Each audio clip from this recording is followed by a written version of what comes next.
People who go into the bathroom to freshen up before sex, what are you guys actually doing in there? Emptying the tank, cleaning up and quadruple checking my smell. Fart. Washing my balls like I'm about to put them on eBay. Calling my mum to give her the good news. Honestly, I'm anxiously checking to make sure I didn't spontaneously begin a carry level period. It's never quite happened this way, and yet the seconds before I know for sure, I'm picturing Red Seas type shit happening, every time. Washing my hands and checking my nails. Sink washing the junk. Usually I am just putting combat boots on for better traction. Taking a leak. I prefer not to bone with a full bladder, personally. Making sure I've taken care of going to the bathroom and a quick wet washcloth to the flaps and crack. Fighting for my fucking life on the toilet. Cleaning out genitals, armpits, and breath. All the things that could ruin sexy time. Doing finger guns in the mirror, and maybe a quick power pose or two. Eating the submarine sandwich I keep under the sink. They're logging into r/AskReddit, people who've had sex, WTF do I do now? What has been the most destructive lie in human history? Radium paint isn't poisonous.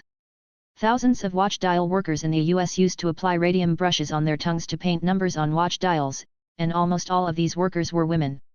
As these workers were dying due to radiation poisoning, the companies brought in fake doctors and convinced the victims and their families that they have venereal diseases like syphilis. As this was mostly affecting women, most were scared to share it with their families for fear of retaliation and abandonment. The suffering endured by these women was extremely awful. Their jaws fell off, their bones fractured, their hair was lost, and most lost eyesight until their eventual painful death. These women were called radium girls. Eventually many fought back, settled lawsuits and brought the entire radium production industry down.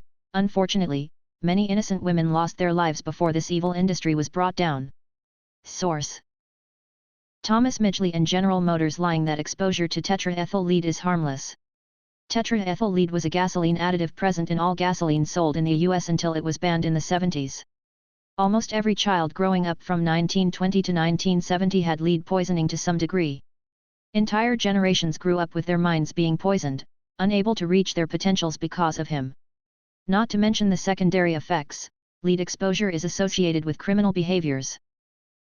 That you can wake up in the morning and just rest your eyes.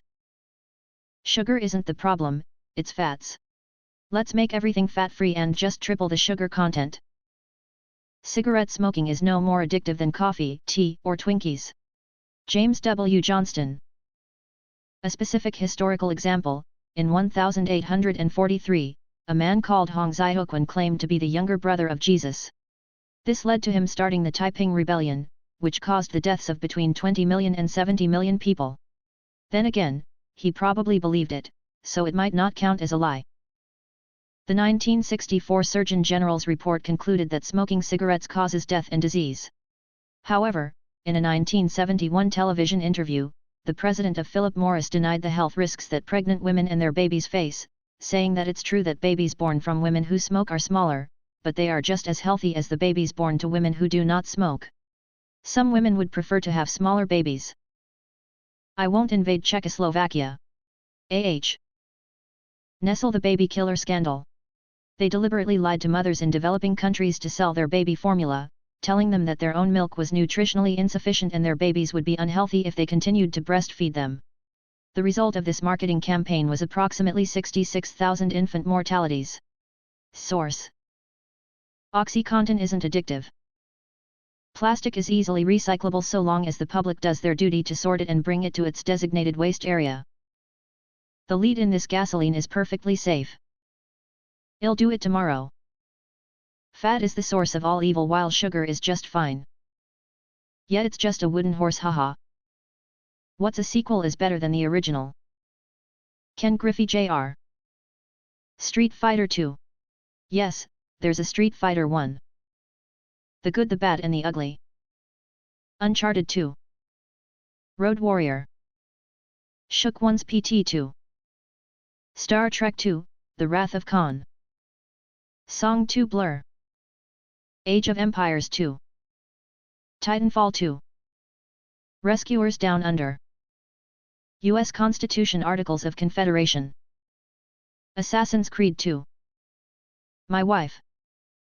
Pro Skater 2.